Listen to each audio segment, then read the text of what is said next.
Hello my friends, Assalamu alaikum ya rahmatullahi wa barakatuh.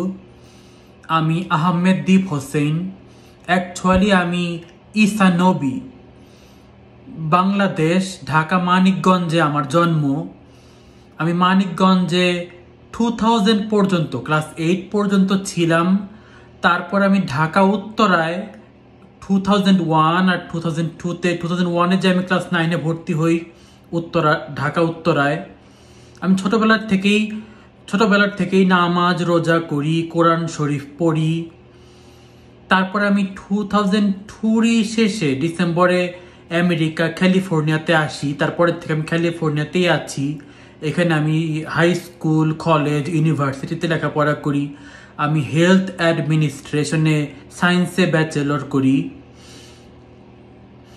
আমি আসলে 2013 থেকেই বুঝতে পারি আমি ঈসা নবী। তখন থেকেই আমি কোরআন শরীফ সম্পর্কে আরও ভালো করে জানি। কোরআন শরীফে 25 জন নবীর নাম উল্লেখ আছে। এর মধ্যে 4 জন রাসূল। হযরত মুসা আলাইহিস সালামের উপর তাওরাত নাজিল হয়। হযরত দাউদ আলাইহিস সালামের উপর জাবুর নাজিল হয়। হযরত ঈসা আলাইহিস সালামের উপর ইনজিল নাজিল হয় এবং হযরত মুহাম্মদ সাল্লাল্লাহু আলাইহি ওয়াসাল্লামের উপর কোরআন শরীফ নাজিল হয়। অ্যাকচুয়ালি হেরা গুহায় পাহাড়ের ওপর কোরআন শরীফের 96 নাম্বার সূরাটি নাজিল হয় হযরত মুহাম্মদ সাল্লাল্লাহু আলাইহি ওয়াসাল্লামের উপর।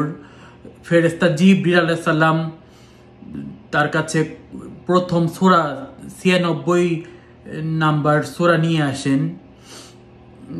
ফেরেশতাদের মধ্যে 4 জন ফেরেশতার নাম কোরআন শরীফে উল্লেখ আছে। জিবরিল আলাইহিস সালাম বার্তাবাহক ফেরেশতা, আজরাইল আলাইহিস সালাম মৃত্যুর ফেরেশতা, মিকাইল আলাইহিস সালাম যোদ্ধা ফেরেশতাদের লিডার এবং ইসরাফিল আলাইহিস সালাম কিয়ামতের আগে সিংহায় ফু দেবেন কিয়ামতের আগে। তো আমি কোরআন শরীফ থেকে 2013 থেকেই নবী, রাসূল, ফেরেশতা এদের সম্পর্কে জানি, জিন সম্পর্কেও জানি। তো যাই হোক, আমি তখন থেকেই বুঝতে পারি আমি ঈসা নবী। আমি আসলে ঈসা নবী। ঈসা নবীর দ্বিতীয় আগমন আসলে আমি আহমেদ দীপ হোসেন। আমার জন্য আপনারা দোয়া করবেন। আমি বাংলাদেশের ছেলে, বাঙালি ছেলে, ঢাকা মানিকগঞ্জের ছেলে, মিরপুরে আমার দাদার বাড়ি। আমার জন্য দোয়া করবেন আমি যেন তাড়াতাড়ি ঈসা নবী হয়ে ইসলাম ধর্মের পক্ষে, আল্লাহর পক্ষে মানুষের জন্য ভালো কিছু করতে পারি। আমাদের জন্য আমার আম্মু, আমার ছোট বোন, আমার নানু আমাদের জন্য দোয়া করবেন। আসসালামু আলাইকুম ওয়া রাহমাতুল্লাহি ওয়া বারাকাতুহু।